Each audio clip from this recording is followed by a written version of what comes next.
जय माता दी साथियों, कैसे आप लोग? आशा करते हैं आप लोग बहुत अच्छे होंगे। साथियों, फिलहाल शारदीय नवरात्रि का हमारा जो त्यौहार है यानी 9 दिन का माँ दुर्गा देवी जी का वो फिलहाल शुरुआत हो चुकी है।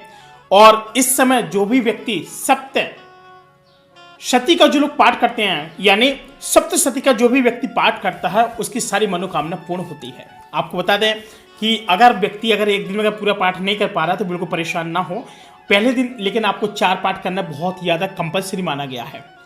अगर कोई व्यक्ति पाठ करता है तो पाठ के दौरान उस व्यक्ति को बिल्कुल भी बीच में नहीं उठना है और जब तक पाठ पूरा ना हो जाए और आपको 4 पाठ आपको यानी 4 अध्याय वो आपको खत्म करना पड़ेंगे। इसके बाद ही आप किसी नए कार्य की आप शुरुआत कर पाएंगे। नमस्कार दोस्तों, वीडियो में आगे बढ़ने से पहले एक प्यारी सी रिक्वेस्ट की वीडियो को लाइक करके चैनल को सब्सक्राइब अवश्य कर लें। और जो भी हमारे चैनल पर पहली बार हो या फिर किसी को किसी प्रकार की कोई दुखदायक पीड़ा हो या कोई नकारात्मक ऊर्जा का कोई जगह प्रवेश हो आपके शरीर के अंदर या फिर घर मकान में कुछ दिक्कत हो तो आप लोग कमेंट करके आप लोग जरूर बता सकते हैं। और आप अपना नाम, डेट ऑफ बर्थ और अपने पिताजी का नाम वापस लिख करके भेजते हैं, बाकी आपका पाठ कर दिया जाएगा। बोलो जय श्री राम। साथियों, सप्तशती का जो पाठ है आपको बता दें कि माँ भगवती को प्रसन्न करने के लिए किया जाता है। और बताया गया है पत्र में कि शारदीय नवरात्रि शुरू होने वाली है, यानी आज जो हमारा दिन है वो शुरुआत हो चुकी है माँ दुर्गा की। सबसे पहले तो आपको नवरात्रि की हार्दिक शुभकामनाएं, आपका दिन मंगलमय हो। और बताया गया कि नवरात्रि के आरंभ होते ही जगत जननी को प्रसन्न करने के लिए हम लोग सप्तशती का पाठ भी करते हैं, दुर्गा जिसको हम लोग बोलते हैं दुर्गा सप्तशती, और हवन चालीसा और भी इत्यादि। हम लोग काफी सारे भक्त, काफी सारे लोग मिलकर के पूजा अर्चना करते हैं और उनको नमन करते हैं। साथियों, बताया जाता है कि जो भक्त नवरात्रि के 9 दिनों तक माँ दुर्गा के 9 स्वरूपों की पूजा करता है और दुर्गा सप्तशती का जो लोग व्यक्ति पाठ करते हैं उनकी सारी मनोकामना पूर्ण होती हैं। बोलो जय माता दी। साथियों, काफी सारे लोग होते हैं और जैसे काफी सारी जो महिलाएं हैं वो पूजा करने योग्य समय नहीं रहती हैं काफी समय, और काफी सारे ऐसे भी लोग होते हैं किसी वजह से पूजा नहीं कर पा रहे हैं। तो बिल्कुल भी आप लोग परेशान न हो। घर में अगर कोई भी व्यक्ति अगर पूजा कर रहा है ना, इस नवरात्रि में कोई व्यक्ति अगर पूजा कर रहा है तो वो भी उसके भी सारे कार्य सफल होंगे। बात बता दें कि फिलहाल बताया जाता है कि अधिकतर घरों में महिला व पुरुष स्वयं सप्तशती का पाठ भी करते हैं। कोई अगर जैसे आपके घर में कोई भी है व्यक्ति है, कोई भी है, वो अगर सप्तशती का अगर पाठ करते हैं तो सारी मनोकामनाएं पूर्ण होती है। कुछ नियम होते हैं, आप इसको जरूर जान लीजिएगा। और अगले वीडियो में हम बताएंगे दुर्गा कवच के बारे में। जो दुर्गा जी का जो कवच होता है उसका क्या महत्व, क्या कितना सारा उसका आपको बेनिफिट देखने को मिलेगा और कब कब उस कवच को हम लोग किस तरीके से हम लोग समझ सकते हैं कि आखिर इसमें कितनी बड़ी पावर होती है। साथियों, आपको बता दें कि फिलहाल नंबर 1 पॉइंट है कि अगर हम नवरात्रि में प्रथम दिन में दुर्गा सप्तमी का पाठ शुरू करें तो पाठ करने के दौरान पुस्तक को लाल कपड़े में रखना है। जैसे क्या है, हमारे कोई एक पुस्तक है, ठीक है, जैसे हमारे एक नोट्स है और इसको क्या करना है हमें कि लाल कपड़े के नीचे रखना। मतलब जो ये जैसे कपड़ा है तो कपड़े को हम बिछा देंगे पूरा और लाल कपड़े के ऊपर हम लोगों को इस किताब को अपने रखना है। यानी जो सप्तशती की जो किताब है आपको, और नवरात्रि के दिन जो सप्तशती के जो पाठ करेगा वो व्यक्ति नीचे लाल कपड़ा बिछा कर उसके बाद ही उसको रखना है किताब को। नंबर 2 बात बता दें कि आपको एक दिन में दुर्गा सप्तशती के जो पाठ है 13 पाठ पूरे करने का विधान है। लेकिन फिलहाल कोई बात नहीं, यदि समय की कमी के कारण आप लोग नहीं कर पा रहे हैं तो 9 दिन में भी आप लोग 13 पाठ पूरे कर सकते हैं। लेकिन जो पहला दिन है, पहले दिन आपको 4 पाठ करना कंपल्सरी माना गया है। बात समझिएगा। और भी आपको बता दें कि जैसे काफ़ी सारी बातें क्या होती है, जैसे आप लोग कोई किसान आदमी है, ठीक है, किसान आदमी है या फिर आप कहीं जॉब कर रहे हैं या फिर आपको कहीं ड्यूटी जाना है, सुबह हुआ, ब्रह्म मुहूर्त हुआ, इतनी जल्दी लोग नहीं उठ पाता है, रात में 11-12 बजे तक आते हैं। इसके बाद लोग अपना कार्य करने के बाद और खाना ना खाने के बाद सो जाते हैं, आराम करते हैं, फिर थोड़ा बहुत लेट फैन होता है, बॉडी को दर्द होने लगता है, तो इस वजह से लोग जल्दी ना उठ पाते हैं। तो एक बार पाठ करके वो फिर अपनी जॉब के लिए निकल जाते हैं। लेकिन पहले दिन कैसे भी करना कोशिश करके आपको पहले दिन, क्योंकि शुभ माना जाता है जो भी व्यक्ति पहले दिन का 4 बार दुर्गा सप्तशती का जो लोग पाठ करते हैं पहले दिन ही, इसके बाद एक दिन आप लोग करते हैं, बाकी सारा कुछ हो जाएगा, कोई दिक्कत नहीं है। ये बोलो जय माता दी।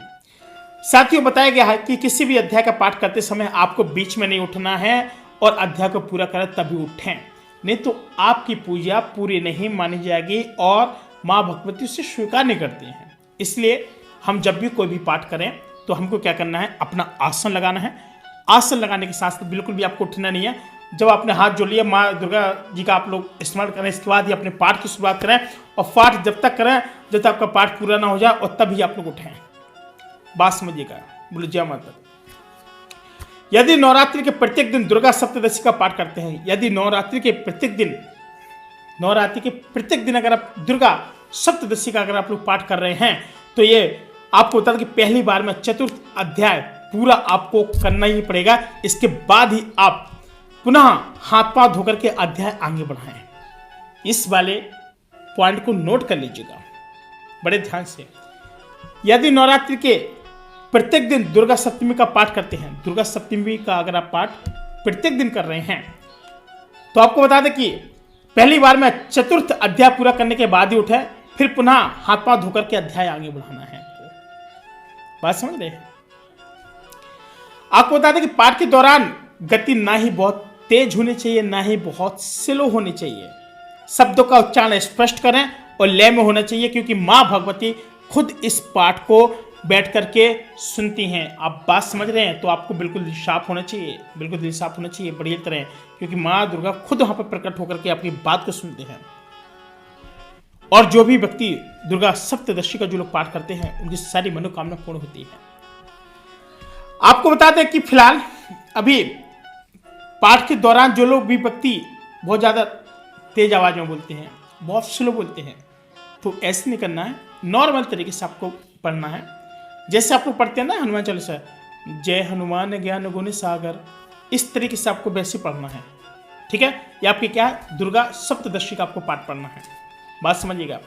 और बताया गया है कि दुर्गा सप्तदशी का पाठ आरंभ करने से पहले आपको हाथ जोड़कर प्रणाम करना है, माँ भगवती का आपको स्मरण करना है और कहना कि आप जहाँ कहीं भी हो, माता रानी आप सामने आ जाइए, हम आपके लिए पाठ सुना रहे हैं, आप बढ़िया तरह प्रसन्न होकर के सुनिएगा, जो गलतियाँ हम माफ करें, ये जरूर बोल दीजिएगा सारी त्रुटियाँ। क्योंकि वैसे भी वो तो एक मताई होती है, माँ होती है, वो तो आप तो उनके बालक है, उनके सामने थोड़ी ना कोई टिक पाया है। बात समझ रहे हैं?